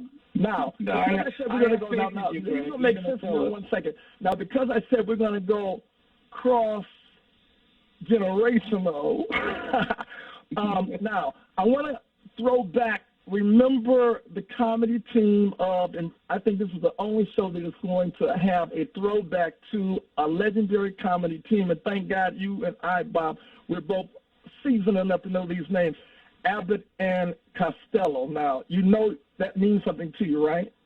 Yeah, I used to watch them when I was a little kid. And they were great. And if there's a younger person who is listening, and if they don't know the comedy team of Bud Abbott and Lou Costello, I want them to Google the names because they were wonderful, and there's a lot of people listening that remember those classic names. But they had a little comedy routine. It was called Who's on First. Does that ring a bell at all, Bob? Yeah, they went back and forth about who was on first. It was about a baseball reference about on first base. Exactly, and see, it was when they say who's on first, well, who was actually the nickname, and so when, it was who and what, and so they did a play on who's on first, and they were going back and forth. So I was trying to do that with you when I said, did you know it's her birthday today? Well, now, the commissioner is our wonderful police commissioner. Is he there online? Willie, are you online? Can you hear us? Willie? Yes, I'm here, Jim. I'm here. Okay, now, when I asked Bob, it is her birthday, tell me, because you're a young fella, tell me you know who her is. R&B singer. Yes.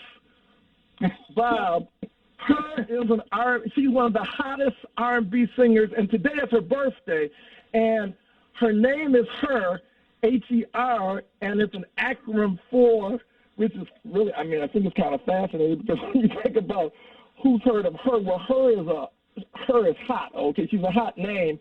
She is an African-American, Filipino-American singer. And remember I said we're going to go cross-cultural. So she's an African-American, Filipino-American singer and songwriter. Today, she turns 23 years old. Her real name is Gabriella Sarmiento Wilson, better known as Her, H-E-R, which is an acronym for, which I think is kind of interesting because when you think about her name, a lot of people don't know what her name is, but it is a acronym for having everything revealed.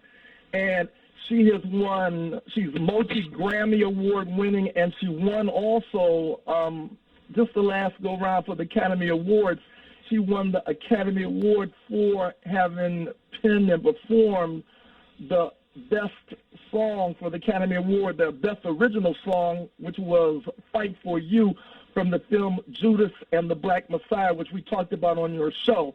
So when I said it's her birthday, it is because Her is a 23-year-old super hot singer.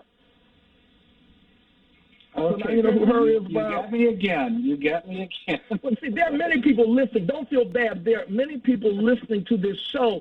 They have not heard of Her before, and now they do. And there are many people who are listening, and they know who Her is, but I just had to put that out because she is a very big star, and if you had never heard of Her, you now know who her is, who she is. And now, number two, that was number one. Now, number two. Now, I heard that the song star come through featuring Chris Brown. Yes, exactly. Now, I want to go that's a big hit. Two names because this is, to me, hot, Bob. Now, please tell me, because I know that you are a Renaissance man, and I know you know the name Barbra Streisand, right? Yes. And you know the name, of course. Go ahead. Yes, exactly. And you know the name Willie Nelson, right? Yeah. Okay. Now, these are mega stars. These are mega stars, and there's a lot of people listening. They know the name Barbra Streisand. She's iconic. Willie Nelson, iconic. Well, they have a new song out, and the name of the song is, it just came out a couple of weeks ago. It is called I Want It to Be You. Okay, that's their new song. And Barbra Streisand is 79 years old. And Willie Nelson, how old do you think Willie Nelson is, Bob? In his 80s? I'm not sure. Yes, he is 88 years old. He is 88 years old. And do he still play the guitar? Still, yeah, and he's still hot. Yeah, Willie Nelson is hot. Barbra Streisand, I heard the song. It is a great tune. I believe it's going to win a Grammy Award. You know, I vote for the Grammys, and I'm going to vote for them because certainly at age 79, Barbra Streisand and Willie Nelson at age 88 to still be producing. I'm talking about great music. Okay, she's hot, but she's not great yet. Barbra Streisand and Willie Nelson, they're great. They have come together, and they're activists. They're politically wonderful people trying to still make a difference using their celebrity as activists. And Barbra Streisand has sold over 72 million albums. Willie Nelson has sold over 40 million albums, and they are still producing beautiful music. So, Bob, will you promise if you've not heard the song that you're going to Google it, you can hear it online, because they also are inspirational, because what will you be doing, Commissioner Willie Burton, at age 88? What will you be doing, Attorney Robert Ficano, at age 88? And I have to ask myself, Greg Dunmore, what am I going to be doing at age 88? May Willie Nelson and Barbra Streisand at age 79, may they inspire us to know the best is still yet to come. So if anyone is listening and you're of a certain age, do know that at age 79 and at age 88, you can still do great things. Oh, that's great. I mean, I hope we'll be as productive at 79 and 88. It would also, people think everybody's out the pasture by that age. Bob, where do you see yourself at age 88? What are you going to be doing at age 88? Where do you see yourself? I'd like to have some interest in a company that we help produce through my law practice, and also probably dabble in some law practice. I don't anticipate this just going to put my feet up at this point. And Commissioner Willie Burton, where do you see yourself at age 88? Like Willie Nelson, let him inspire us. So where do you see yourself at age 88, Commissioner Willie E. Burton? On the battlefield, working on social issues in our community. And Greg Dunmore sees himself on the Robert Ficano show, which is sort of still a hot show at age 88. I'm going to still be talking about Abbott and Costello and reminding people how great they are. Okay, also, Trick Daddy. Now, I don't know if you know the name Trick Daddy, but he's a hot name in hip-hop, and this has caused a lot of controversy. He's a hot name, and he publicly came out, and he's telling everyone that Beyonce cannot sing, and he is being just thrown daggers, and people are throwing stones at him because you don't talk about this hot name Beyonce. You know, Jay-Z, who's married to. He had the rapper Trick Daddy has like a cooking show or something, a cooking channel. He be smoking those. Because he has a restaurant in Miami Gardens, which is called Sunday Eatery. He's in the food. But, Bob, let me just ask you, because it's a lot of Beyonce fans who are listening, and this is a show about honesty. Do you believe that Beyonce can sing? She's a hot name. In your opinion, is Beyonce a great singer? Just be honest. I think she's a good singer. Okay, being honest. I don't know if I use the word great at this point. Okay, you're being very honest. Barbara Streisand is a great singer. If people don't know her voice, look her up. She's a great singer. Commissioner Willie E. Burton, is Beyonce a great singer, or do you agree with Trick Daddy that she can't sing? Well, I would probably have to go with Trick Daddy. She can't sing. Here's why. She's not a Whitney Houston, who actually had range and depth in her vocals. I mean, she's nothing like a Whitney Houston. I think what carries her is, many people would probably agree with her looks and her stage presence. But other than that, she's not a great singer. But she does give a good show. Yes, she does. She's a show woman, and so I agree that the total package. But Greg Dunmore, you know who is a great singer, though? You want to know who I'm really impressed with? Who? Fantasia. Oh, yes, that's true. Fantasia, and she is positioned right now to be one of the legendary, or at least I should say a name that will be legendary in the same way that Ella Fitzgerald was legendary and Barbara Streisand is legendary. Fantasia. Bob, name someone who you really think is a great singer. I mean, who you listen to, whether it's old school, new school, or somebody we've never heard of before. Who is a great singer for you? Well, I'd really have to think about it. I like some of the older bands, quite frankly, that were popular in the 70s and the 80s. So if you pick one out from there, I'd probably like them. I like Whitney Houston a lot. Yes, great singer. I think she, like Willie said, there was a great range that she had to entice you into listening. I mean, when she comes on, if I'm driving and I'm flipping through Sirius XM or one of those, and if her song actually comes on, you actually listen to it because it's, it puts you in a set of mind that you just really enjoy. It's not that it brings back all memories and things like that, but it's a comforting to hear someone that you think is really good. Yeah. Now, you know what, and that's so true. Great taste. And I want to go to number 3, Leah Jeffries. Leah Jeffries is in a movie with Idris Elba. I think I said his name slightly wrong, but she's in South Africa. She's from Detroit, Michigan, and she is filming a movie called Beast in South Africa, and her mom is part of the 910 Family Leah Live show, which comes on every Sunday on this station from 7 until 8 p.m., and her daughter is filming this movie right now, and Leah, as a matter of fact, she's in South Africa with her daughter, same name, Leah Jeffries, and I believe that the movie Beast is going to be a blockbuster. Think Jaws. It's about a killer lion, but I believe the movie is going to be a very big deal. It's going to position her as a major movie star, and I say she's all in the family because her mother, as I said before, Leah, has a radio show on this station later on this evening, so I want people to know that. Number 4, I want to talk about a movie everybody should see. It's called Dream Horse.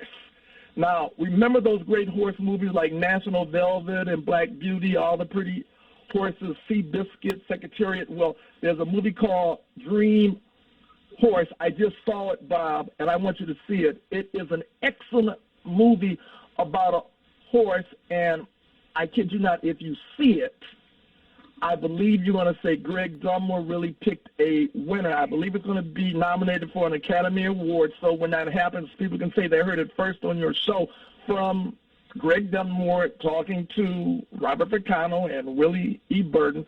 But will you promise to see the movie for me, Bob? It's called Dream Horse, and you can either go to the movie theaters if you're going out, or you can also get it through the internet. Dream Horse, will you promise to see it? I will see it. Can you just tell us a wee bit about the plot? I'm sorry, what again? Can you tell us just a little bit about the plot? Yeah, the plot is about a woman who decides that she is going to add spice to her life by training a horse to be a competitive winning horse in some of the biggest horse races in England.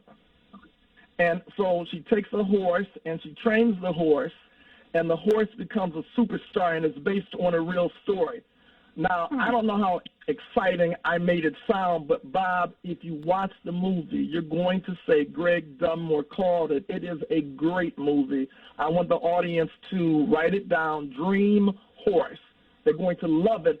And the movie is inspiring. It tells you that, remember the tortoise and the hare, you know, it wasn't always the fastest person that ends up winning.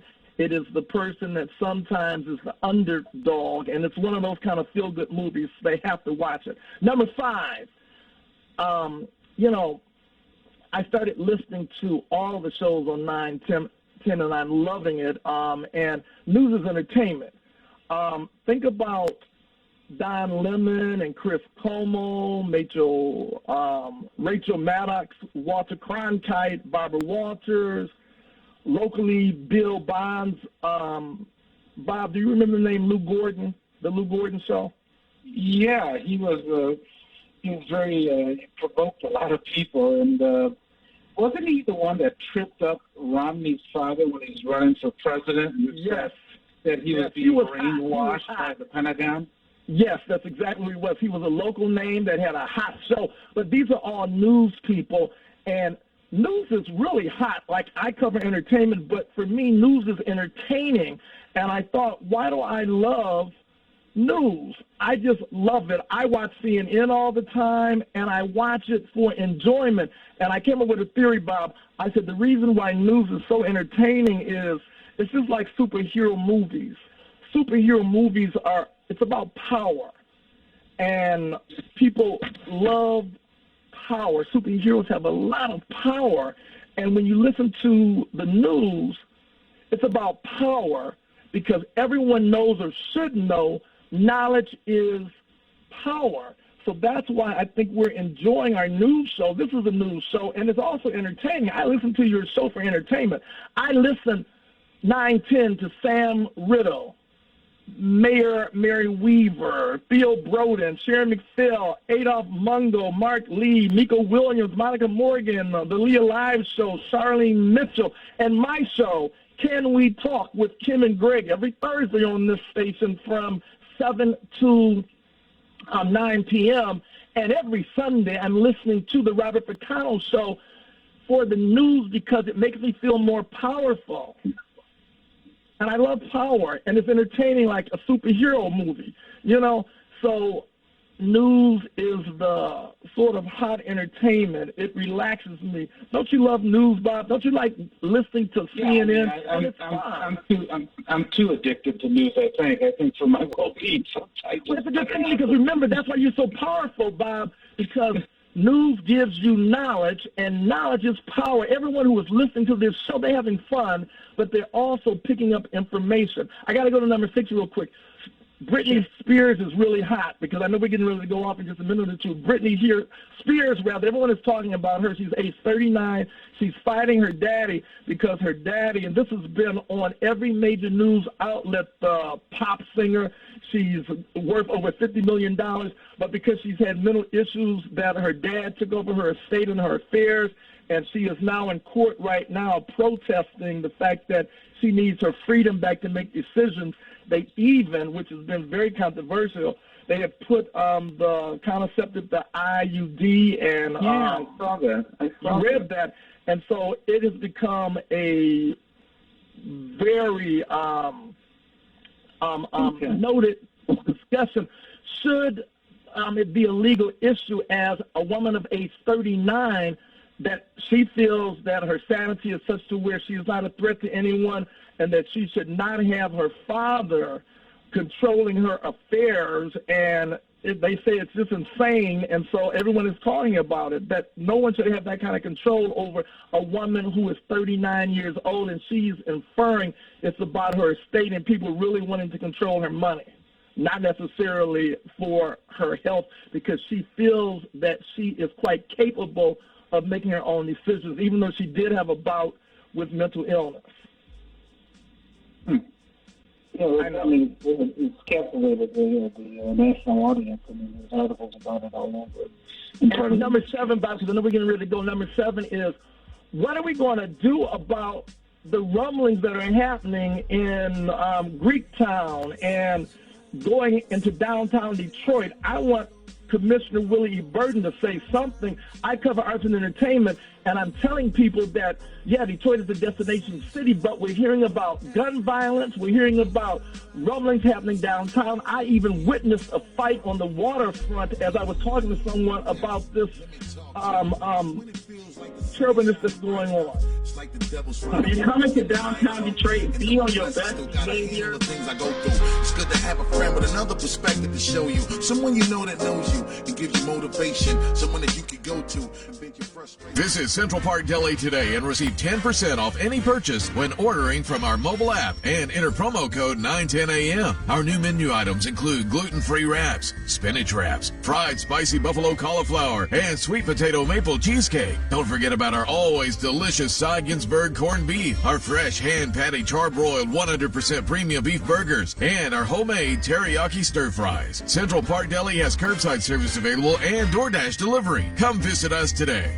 Detroit People's Platform works for real community benefit agreements, advocates and organizes for truly affordable housing and public transit that responds to the needs of Detroiters in the nation's largest majority black city. Make your plan today to vote absentee or at the polls in the primary election on Tuesday, August 3rd. Because in 2021, majority black Detroit deserves better. Visit DetroitPeoplesPlatform.org or follow us at Detroit Peoples on Facebook, Instagram, and Twitter to maintain, protect, and defend majority black Detroit. Join WFDF 910 AM Superstation as we will be bringing you the Rocket Mortgage Classic from the Detroit Golf Club.